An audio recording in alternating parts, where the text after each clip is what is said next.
Awesome. So I hope you still learned something new, despite this being an introduction. I tried to make it really kind of easy to understand, also for all of you who might not have like a big background in data science or machine learning, as actually myself as well. So Antivat, I work as a tech evangelist here at AWS. And maybe just a little bit about myself. So I'm really calling myself more of a data and technology enthusiast. So I love working with technology. I come from an infrastructure background, so I worked at Cisco before.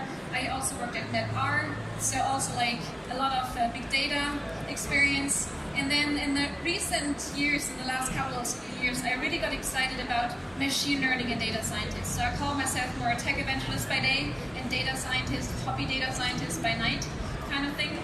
And also as a little bit of a pet project, I always have fun looking at machine learning and Kubernetes, which is like a whole topic in itself. But I'm really happy today to be able here to talk to you and present you a little bit about deep learning in this session. I'm also a strong supporter of bringing diversity into our field of technology. I'm a co-founder of one of the Women in Big Data chapters in Düsseldorf, Germany, where I live, and always happy to be supporting those initiatives. I saw there's something going on here at the Web Summit, so it's really great to see. All right, so let's get started. And the first thing I really want to mention and make clear here, machine learning, deep learning, it's not rocket science, and it's definitely not dark magic. So I hope I can dive a little bit into the topic today and show you actually that it's sometimes not as easy, but it's definitely able to be understood and how things work in deep learning. So for those of you who attended my talk yesterday already, I tried to define a little bit the differences between machine learning, AI, and deep learning, and I think it makes sense also for this session to just have everyone here on the same level. So because we use those buzzwords nowadays a little bit like exchangeably, so even when I talk machine learning, sometimes I refer to deep learning. So just to make sure we have this common understanding of where the terms fit in. So machine learning, I defined yesterday, really on an abstract and high level as being able to learn rules. So in this space, we're really trying to apply statistical methods, functions, to be able to learn rules and then predict based on data, given the rules, what the answer is, the prediction is. To make it a little bit more broader in the definition, basically artificial intelligence or AI is really more about the whole field. And it's not something that is super new, and I will show you a little bit about the history of deep learning in specific, but also artificial intelligence has been studied since many decades already. So it's really kind of more the overall term to define how to mimic human behavior. And then when we talk about deep learning is really seen as another subset of machine learning where we use specific techniques, especially around neural networks, to actually, instead of just learning rules, to learn concepts out of the data. So I just said it's nothing new, right? And when we look at the history of deep learning, one of, let's call the founding fathers of artificial intelligence is John McCarthy. So he's an American computer scientist who basically started writing about machine learning, or basically about artificial intelligence in general, back in 1955. So they have already started thinking about how they can teach machines to mimic the human behavior. And when you ever wondered how the first AI conference that took place looked like, that is it, in 1956. So he basically put together the first AI conference with a lot of smart brains in the industry at that time. It's called the Dartmouth Conference. And they basically were discussing ideas around artificial intelligence. So when you're going to an AI conference nowadays, it might look a little bit different than that. But basically, we've been, as an industry, we've been discussing the concepts already since decades. So what happened afterwards, right? And I think another big milestone in the evolution was Frank Rosenblatt, who introduced the perceptron. And for those of you who are not familiar with the term, so basically a perceptron is still kind of a valid term nowadays in machine learning, deep learning, and it basically represents a single neuron, what we call, that processes inputs, weighs the inputs, creates a sum, and then sends it to an activation function. So it's basically the same concept we're applying nowadays to many convolutional neural networks, which I will explain in a little bit, really just in the very beginning and really simplest of its ways. And you see here the machine he built. So the machine is actually, it looks a little bit weird nowadays, but basically it was already able to detect simple shapes. So you could show this perceptron machine an image of maybe a triangle, and the machine was actually able to learn and tell it's a triangle.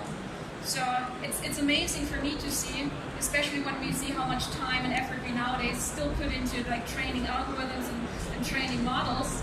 And back in 1957, we had the first very easy, simple, but the first installation already there. Then moving on and really evolving this single neuron to something that looks more like what you might have seen, which represents more layers and a more evolved neural network. And this one was published in 1965 by, hopefully I can pronounce the name correct, Alexei Grigorovich Ivanenko. So this really kind of looks more like what we see nowadays, right? If you Google for neural networks, deep networks, you might have seen those graphs. So basically, instead of the single neuron that I showed before with the perceptron, we now have many of those then connected via different layers, and then finally coming to an output, which then does predict or classify whatever your goal of the model is. Moving on, 1975, also like a big milestone. The first paper was published by Paul Orgos on backpropagation. And again, we're still talking a lot about backpropagation, and it's basically a way to learn and improve the model. So what backpropagation does, it basically calculates the contribution to the error. And with the error, it means how much is your model apart from the real value it should predict, for example, right? So if you're classifying a handwritten digit and it's basically a 5 and the model says it's a 4, you have an offset, the error, right? So you're calculating the error, and then you're using the backpropagation to basically adjust the weights that the model is learning to actually come to the right decision in a backward manner. So we're trying to adjust like what went wrong here, adjusting the weights here, and then until here, right? Then give it a next run and see if we're coming closer to the expected result. And then the first implementation of backpropagation in 1989 by Jan LeCun. And this is really amazing, right? I mean, you can still like make fun of the machine here, but basically it works, right? So he shows that machine digits, so he trains the model, and then it shows him, or the machine, the handwritten digits. And you can see that the machine is actually doing a pretty good job in recognizing those. And remember, this was 1989. So I was just starting school back then. And there were already people implementing backpropagation. So really cool. So really what I wanted to show you is that AI is nothing fancy new. It's just that we're currently experiencing a revival and a lot of industry interest.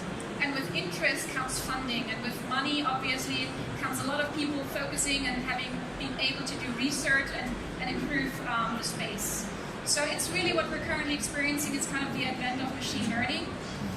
Previously, we're also talking about some AI winters. So you saw like all the big innovations, but then the funding dried up, the interest dried a little bit. So people weren't focusing that much on AI anymore until we had suddenly the internet becoming a big thing and social media becoming a big thing. And suddenly you can share all of that data, right? Because what makes machine learning successful? You need a lot of data to train the models, right? And early, I mean, there was just limited ways to get data, but nowadays, I mean, you can do just a download of the internet and you have all the data you want, right? So we just saw in the previous talk, like open data sets that are shared for you to use when you get started with data science. So it's really the explosion of the data that is available, but also like the changes and the innovations in the hardware and cloud as such. Because now you have easy access to also very powerful hardware architectures, GPU architectures, to train the model on that amount of data, right? And again, we saw it before, like something that might have took like a couple of years ago to train, you can now do, especially with the agility and flexibility of the cloud, maybe in a couple of days, hours, or even minutes. So it's really coming together that we have the smart brains working on improving the algorithms, but also the access to a lot of data, and also the ease nowadays to just spin up a cluster of GPU-powered machines and run the training jobs and come to a really decent model. And basically, cloud is partly like the thing in the intersection here because obviously it's able to store and process all of your data, and then, as I said, giving you this agility to spin up instances when you need it for training, and it's really at your fingertips. So with all that being said, and I think everyone sees that around us, right? There's a lot of hype right now around machine learning, deep learning, and we basically want to have machine learning in all of the applications. So if you're a startup, you're building your application, your product, you probably are thinking about how can I do it and make it smart, right? So you might already be thinking, how can I introduce maybe some good predictions in there in my service? How can I leverage maybe services to recognize objects out of pictures, etc. So we see machine learning is happening everywhere, and obviously a big discussion around the autonomous vehicles. And we at AWS, we really see a lot of machine learning happening across the industry. So whether you're a startup or you're a big corporation, there's tens of thousands of customers who have already chosen AWS to run their machine learning on our cloud platform. And it's really, as I said, across the industry. And I will show you a couple of examples just in a couple of slides as well. So let's quickly understand the different types of machine learning which we have. So basically, the two big categories in machine learning: supervised learning, unsupervised. And with that, I mean supervised learning is when you actually have labeled data. So you're training a model saying, okay, look, those are, for example, the handwritten numbers. And you're also telling the system which is the right answer, right? So I show him a handwritten 5 and I say, this is actually a 5. Or you're showing it a picture of a dog and say, this is actually a dog. So you're training the system by telling the system also the answers. And then you have the unsupervised learning where you don't have the answers, right? So you might have a set of your customer purchases. You're trying to figure out whether there's kind of a pattern in that. Maybe there's groups of customers, it might be age, it might be region, that are like more tempted to buy a certain set of products. So you don't have the answer yet, but you're just wondering if there's like anything that makes sense in terms of patterns in the data. This is where you would usually use unsupervised learning. So if we plot them quickly in contrast, and I have here on the x-axis the amount of training data required and the sophistication of the model here on the y-axis. As I said, you might have less data and you don't have the answers yet. So this would be the unsupervised learning. It tries to find patterns. But then if you're going to the supervised learning, obviously you have to have a lot more data to train the model on the right answers. And then it's also getting into a little bit more the sophisticated space. Wonder why, but top bottom here, a lot of data and not so much sophisticated. No one really spends time in developing algorithms. Kind of obvious, I guess, right? A lot of effort, but not so much of a real breakthrough outcome. So nothing in there, but top left, we have reinforcement learning. So this one actually is also a very sophisticated way to address a certain problem, but you also don't need that much of data. And if you want to understand what reinforcement learning does, remember when you just first learned how to ride a bike. Basically what we're doing is we're learning which move is actually a good one, which move is a bad one. So when I was young and I learned to bike, I always kind of fell off when I tried to hit the brake too fast, right? I was like, I don't know, scared or something, hit the brake, boom, there we go, off the bike. So again, in reinforcement learning, we're telling the agent, that's what basically the learning entity is called, whether the move was a good one or a bad one, right? So for example, if you try to train a model to play Pac-Man, right? You can say, okay, you can move right, you can move left, you can move up. But if you're actually hitting a ghost, that's a very bad move because suddenly the game is over. But if you're collecting points, that's good. So everything that involves collecting something is good, hitting a ghost bad. And the model learns, right, by just telling that was good, that was bad, which is called a reward function, to improve and actually get to a state where it might be able to beat you in Pac-Man. Okay, so that was just a very quick introduction, a little bit about the history of deep learning, machine learning in general, artificial intelligence, but now let's jump really into the topic of deep learning here. So, one example here, if we, as humans, we try to predict the price of a house, how would we do that? So first of all, we would collect some parameters, some more information, right? So information could be, for example, my clicker works, which it doesn't, broadcast. So inputs could be like the city, the zip code, the parking, size, number of rooms, right? Those are pretty much kind of the parameters you get when you're looking at a house.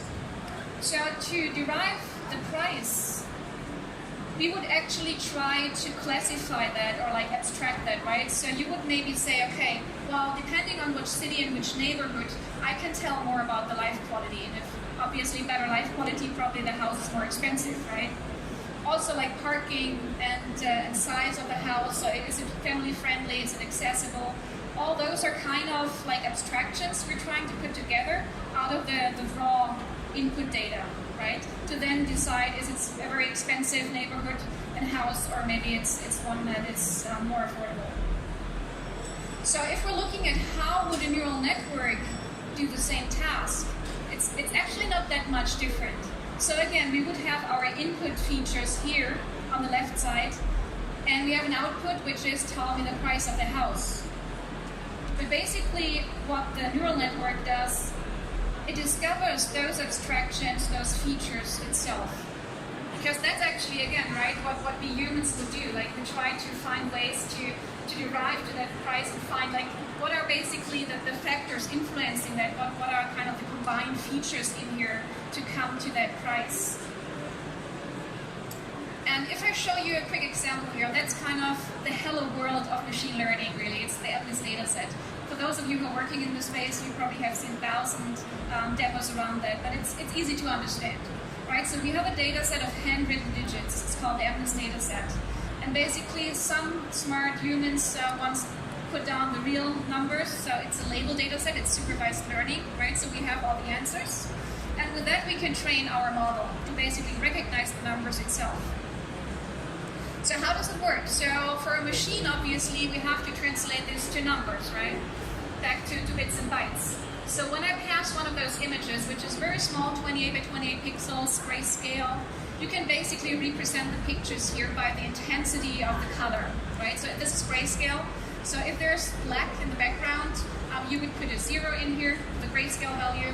If there's the white, which is the 8 in the middle, you have like different values of the intensity of white up to 255 for the real white value.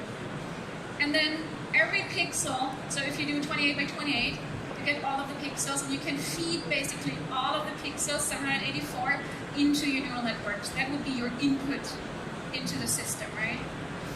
And then, as we've seen, we're doing a lot of neurons here and doing some smart calculations.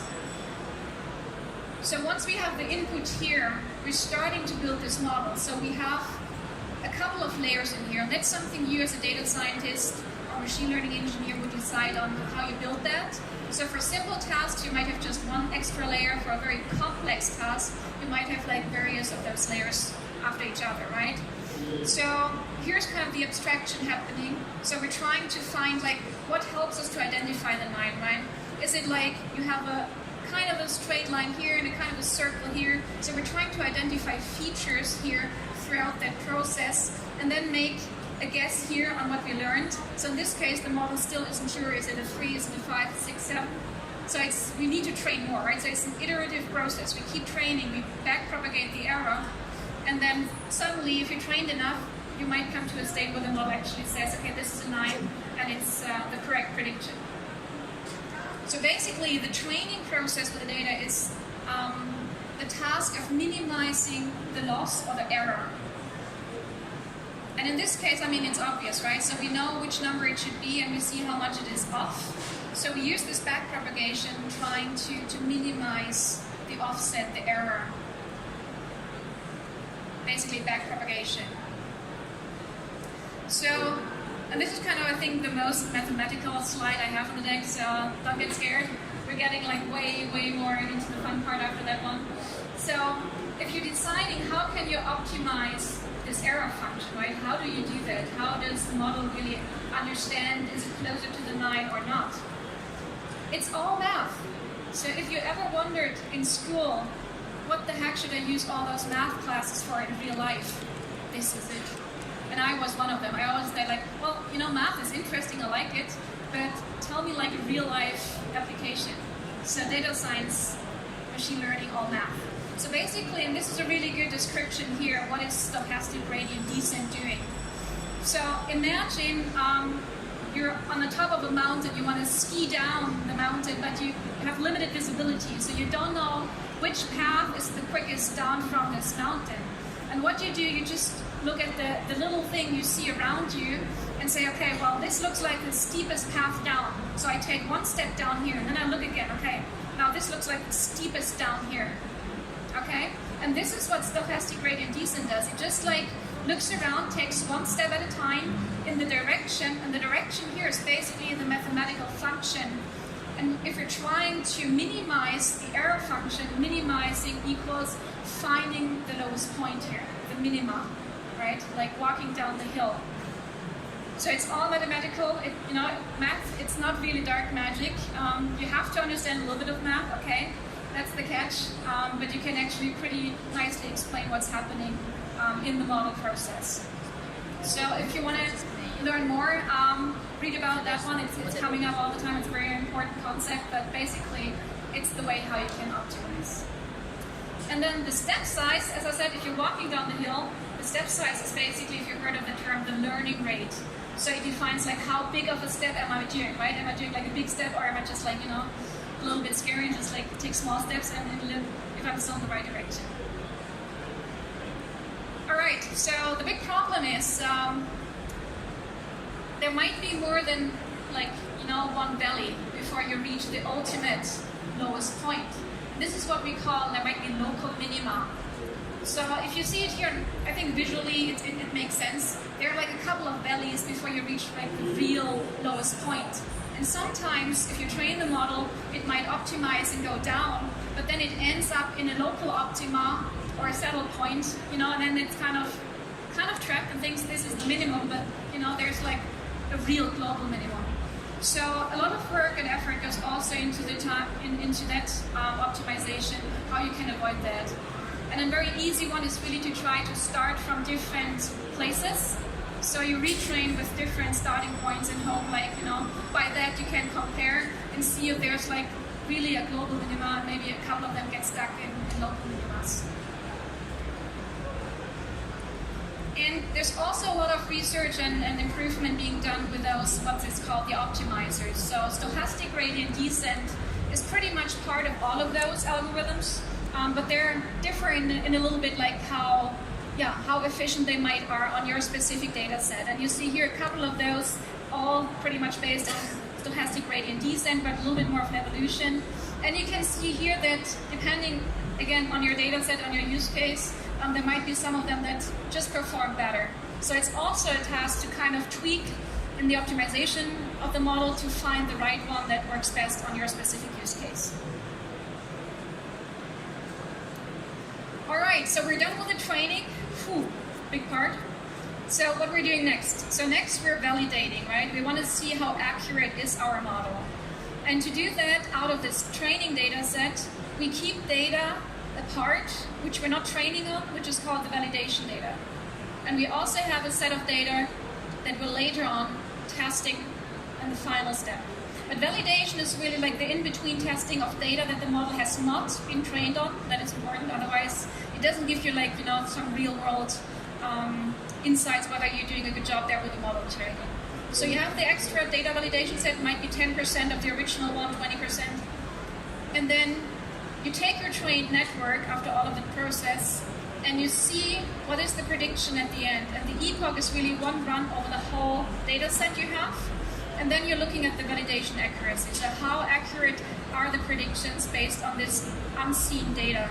And then you're basically, again, trying to optimize if it's not the accuracy you're aiming for. another important point is you might think, well, accuracy, why wouldn't I go to 100%, right? So especially, as I said, nowadays you have resources available. You can spin up more machines, you can spin up more GPUs, and then at some point you might think like, well, I want to get 100, right? And when you train a lot, the training accuracy obviously goes up, right?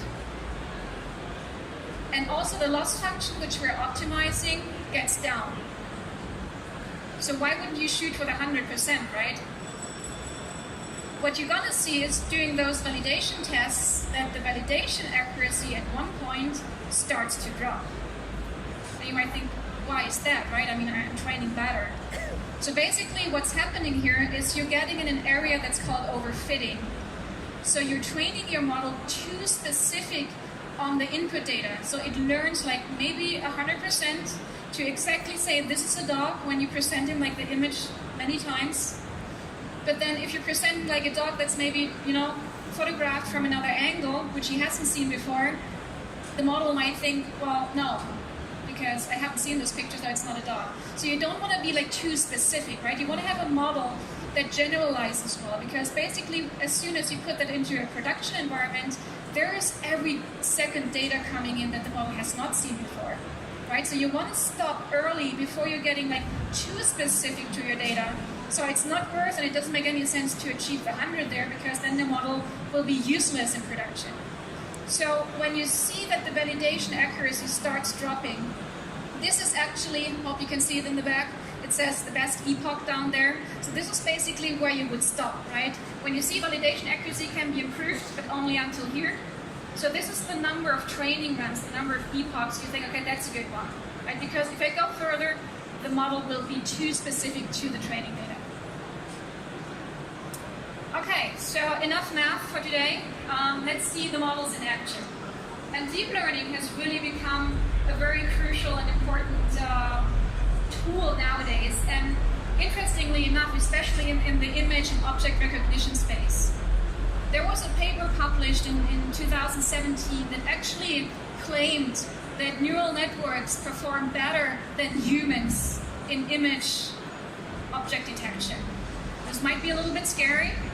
So they say, well, they're not doing that well if you have like noise in the picture, but if it's like good data quality, actually the model can perform the task way better than humans. And let's quickly have a look at how the convolutional networks work in a couple of examples. So basically, if you're doing this image object recognition here, again, for example, you're passing it an image of a dog, and then you want to basically have a model that's recognizing dogs, right, instead of maybe cats or other animals. And what happens is you're basically applying filters to all of the pixels in here. So you might have like a 3x3 pixel range, and you're applying a filter. And what the filter does, it's extracting features. So it tries to, again, like recognize patterns. For example, with the numbers, I might more look for like geometric shapes, right? Is there like a, like a line there, or is a circle there that is a 9, or is it an 8? So here with a dog, what features could you recognize, right? Is it maybe ears? Is it probably not the color, because normally we normalize into grayscale when we do train the models. But maybe, I don't know, the nose, the ears, the eyes, the paws. So basically that's what the filters try to extract. They're looking for features. So those are then the convolutional layers you get after applying those filters, right? So you have like all of those features, and you can actually visualize those. So it's not the dark black box. And here are pictures how those intermediate layers see the picture. So you see here, you can still kind of tell that's a dog, right, from seeing that picture here. But the further you go in that layer, you can see like, here's hardly some white spots for you. But this is how machines see the picture. So this is really kind of some of the features. So it might be the ear of a dog or a paw or something, which the model learned that this helps me in recognizing a dog in contrast to a cat. And then in between, we're trying just to compress the data. We do pooling, which just tries to just take average or maximum values of those features to really intensify the features we're looking for and reduce the data set. And you do another convolution and another. And then finally, at the end, you're deciding, is it a dog or is it something else? So if we look at use cases, you see convolutional neural networks used a lot. And don't worry, you don't have to build them from scratch. There are a lot of models that are already available for you. You can just use and apply to your data. And it's really fun. So you can check them out, download them. They're open source, so you can play around maybe with the yellow one here, which does real-time object detection. It's really fun, and especially if you're building like maybe a first demo or a prototype, there's really good things out there you can just use and test it. Then if you're looking at a little bit more sophisticated way how this is applied, coming back to the use case of autonomous driving, one of our customers, Too Simple, they're applying machine learning to build autonomous trucks. So in this case, you're seeing here the video feed from the trucks. So obviously they have to detect in real time when the truck is driving, like where are the other cars, what are the speeds of the other objects moving around the truck, etc.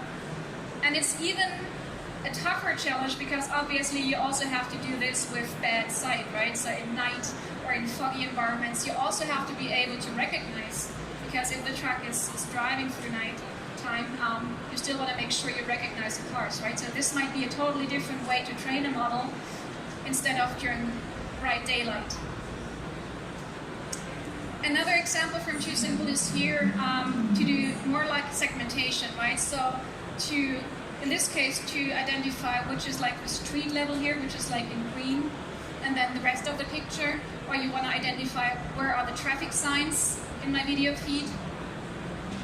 So all the different applications really, and the core are always, in one way or the other, some form of convolutional neural network. Also in the medical space, it's applied very often. So here, for example, Arteris is using convolutional neural networks to display the blood flows in those scans. So it's just helping and assisting the doctors really to identify if there's any problems, right? And this is something that can be automated and used with the help of convolutional neural networks. It's pretty amazing, I think, what we see nowadays happening. All right, but there are way more use cases, right? So you can apply them to do text detection, so you're passing an image and you're trying to grab the text that you see there, also to recognize the text, so it actually giving you the text representation from the image. You can do face detection. So you're passing it a picture or a video and you try to identify like where are the faces. You can also nowadays do like, okay, if you have very prominent people, you can also do kind of identify the persons. In some cases you just need to maybe identify the face in the picture. And then also something funny, you can also track kind of the pose. So here really frame by frame, the model analyzes, what's happening. So if somebody jumping, if somebody falling down, which might be really useful if you're like caring for people and you want to make sure you have some system in place that tracks when somebody like falls down and needs assistance. So you can track what's happening here with the postures of people as well. And there's many more, right? So there's another weird thing that's called the long short-term memory network. And basically the difference to that one is really it keeps the memory of what it learned before and the data that it's seen before. So in this case, it's useful if you do time series data, if you're predicting weather trends, etc. And the next prediction is really kind of dependent on the input values it has seen before. So this network really kind of remembers this state and tries to do the prediction based on that. Whereas the feature extraction is really just looking independently at the features and then trying to come to a prediction from those. Another one that is pretty new actually. I think I heard about it like maybe 1 or 2 years now max. It's the generative adversarial networks, and maybe you heard about this discussion about deepfakes, right? So you can basically use machine learning to generate pictures in this case. So if you think you might know those persons, you don't. So those pictures are completely generated by deep learning models. And they look like we know them, right? Because they're trained on celebrity faces. So you might think, oh, maybe this looks like, somebody very prominent that I know, an actor, an actress. But basically, it's really machine learning, deep learning generating those. And there's a fun thing when you can compare that task, like with machine learning models that are maybe 5 or 8 years old, and you can see the advancement here just in the recent years. And I mean, it's hard to tell, right? Could anyone tell if this is a fake or real? It's giving me a hard time nowadays. And you might think, okay, that's a big risk, right? And that's the whole discussion about how to apply ethics to machine learning. But there are actual good use cases for that. So if you're looking here at your data again, and as I said before, the more training data you have, the better your models get. So in some cases, you just might not have all the data you would need. So you could use those techniques also to synthesize training data, right?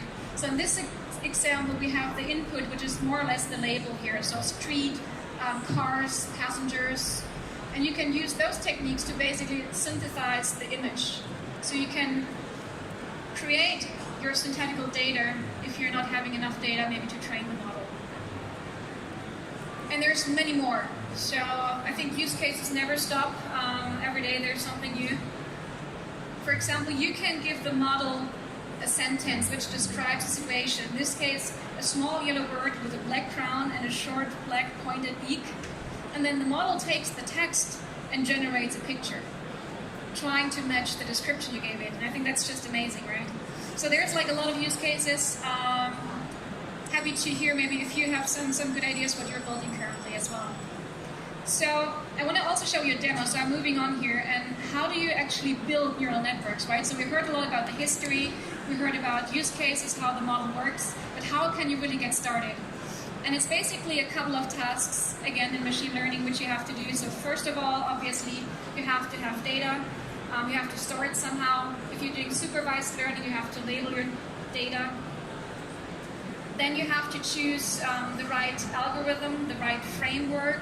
So depending on the task you're doing, right? If your image classification is the task, or if you're doing pricing predictions, might be another algorithm that's more like a regression problem.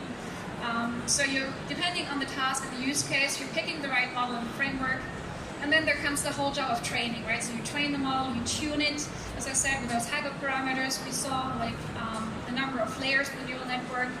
You test it, you validate, you simulate, and then you keep doing that. It's really an iterative process until at one point you come to a model you think it's good enough to put in production. You push it into a production environment, and then basically you keep on monitoring the performance and you start from scratch. So the job of a data scientist, a machine learning engineer, it never stops. So how can we help you with that and make it easier for you to get started? And I just want to use the remaining time here to show you how you can do this with the help of AWS. So what I'm doing here, I'm going into the AWS console, and we have a service, I talked about it yesterday a little bit in my session, Amazon SageMaker. And SageMaker is our managed machine learning service that really helps you to go through all of those steps of building the model, of training the model and deploying it to production. We could even help you with labeling training data if that's something you would need. And basically what I did, I created a notebook instance. So a notebook, for those of you who don't know, is kind of the IDE for the data scientist. So whenever I start developing something as a data scientist, I would go to a notebook. So in this case, I created one here that's called Web Summit. And I'm jumping into this. So this is really kind of a Jupyter instance, completely hosted on AWS. So I didn't have to do anything, I just pick the instance type I'm deploying it on, and then wait a minute and I have my environment set up. So what I'm showing you here is how you can get started. And in this case, I want to take another data set because the MNIST is kind of boring. So here I'm using the fashion MNIST. And you can tell by the name, it's been released by Zalando. And it comprises of pictures of clothes, right? Fashion items. So not just clothes, even handbags and shoes are in there. And the task is similar. So I want to pass the model one of those pictures, and I want to have the model tell me whether it's a shoe, a handbag, a shirt, etc., right? So all I have to do here is really, I do a pip install of my SageMaker Python SDK. It's a one-line pip install.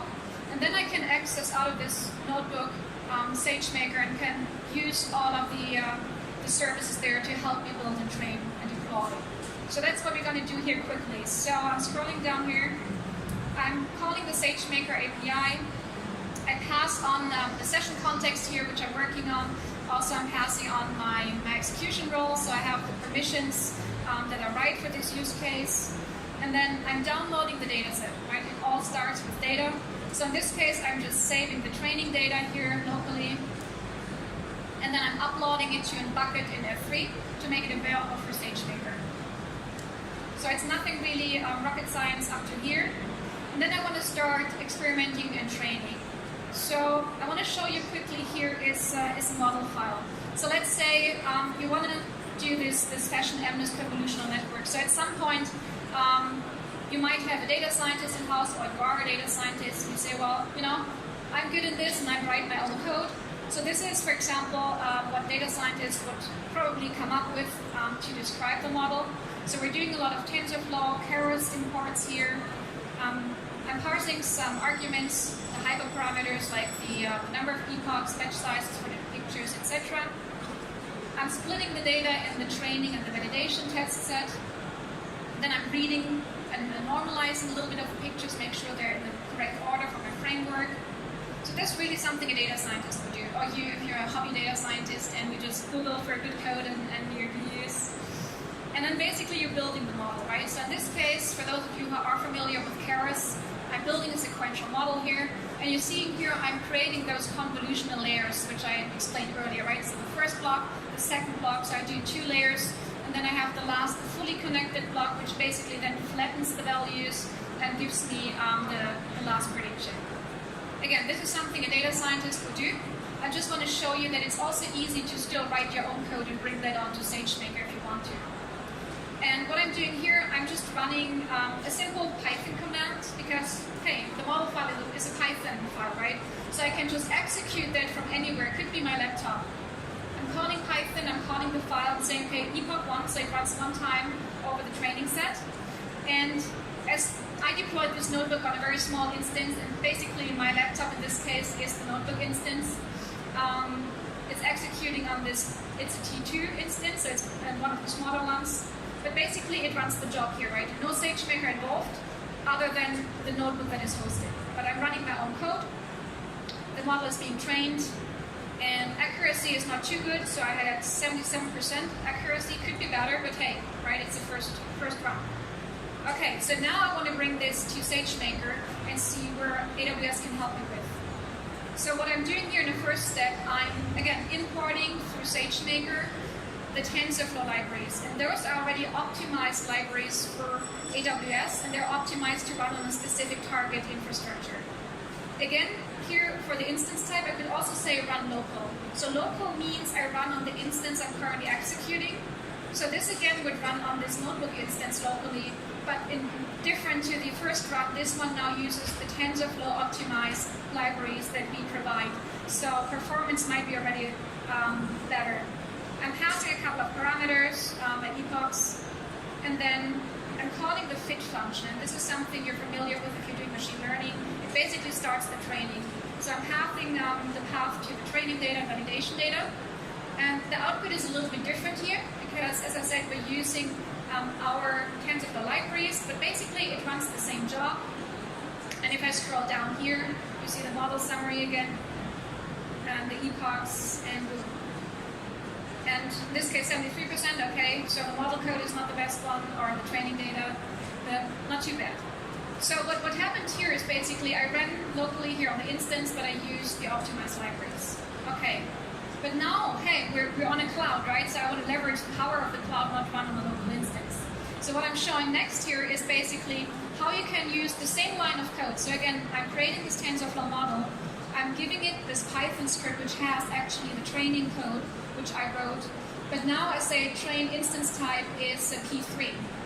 And the P3 is our GPU-based instances. So now I'm giving it really a lot of performance and power and running on a GPU. And I'm also going to increase the epochs because, hey, now we have just, more power.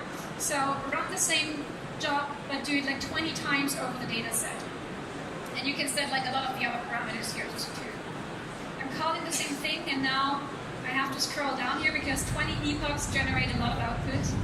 But basically what happens here, it's training 20 times over that training data set, etc. And then at the end, you get to in the score here, it's already went up to 85%, also we saw like running for more epochs already brought up like the validation accuracy in this case.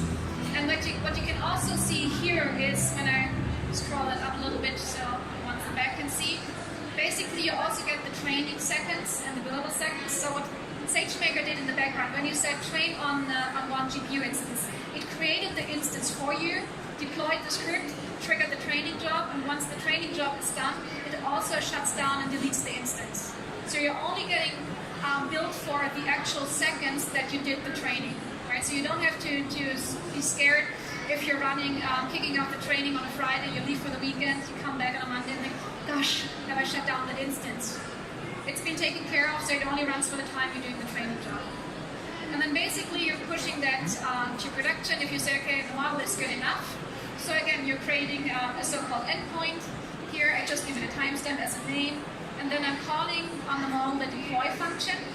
And again, I'm telling it which instance type you want to run it on, and you start with one instance maybe. It auto scales with the logs if you like.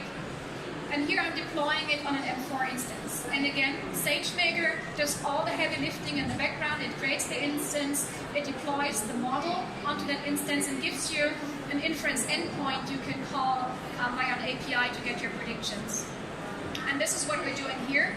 So I want to see like the predictions. So basically this is just some Python code to basically grab 5 random images out of that test data set and then send it to the API. I can call them here through the notebook through a predict call.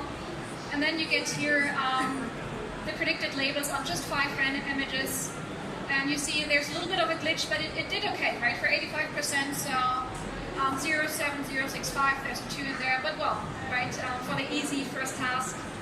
And this is how you can work with SageMaker, right? And even if you don't want to write that model code, we do have a lot of like services available for you to just, pick. But this was showing you how you can actually grab your own code and then leverage the services we're providing through SageMaker here. All right, switching back to my slides to wrap it up. So what we saw in the demo, as I said, is how to easily get started, in this case building a convolutional neural network that does image classification, in this case with a fashionableness data set. I showed you quickly how you can train locally with SageMaker. You can pull in frameworks already that are optimized. You can run your own code, but you can also leverage like all the goodness and the built-in frameworks that we provide. And then basically you can train and deploy on the cloud infrastructure with this really as easy as a single click, a single line of code, just calling the deploy function or the fit function.